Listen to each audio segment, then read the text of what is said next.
Hi, this is Josh from MYOB Enterprise Solutions. In this video we'll look at the employee transfer function in the payroll module of MYOB Advanced.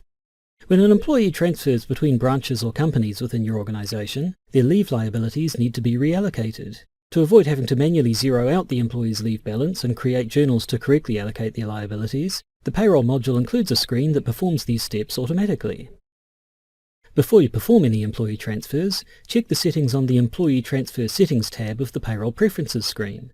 These settings let you choose the GL account and sub-account that should be used by default for the journals that will be produced by employee transfers.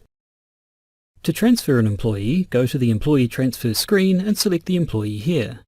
Select the employee's new branch and new GL posting class, then click the Populate Entitlement Balances button. This loads in the details of all the employee's leave entitlements.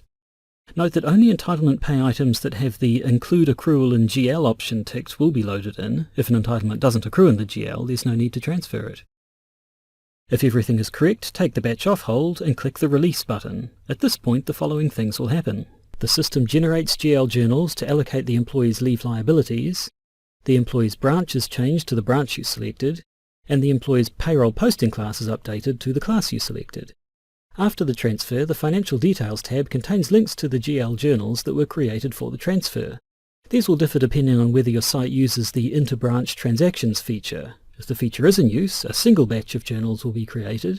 Otherwise, the system will create one batch for transferring the employee out of the old branch and another for transferring them into the new branch.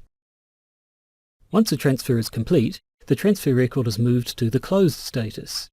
If necessary, closed transfers can be reversed by clicking the Reverse toolbar button. This returns the employee's details to their original branch and posting class, and generates a new GL batch to reverse the journals created by the transfer. And that concludes our look at employee transfers in the payroll module of MYOB Advanced. Thanks for watching.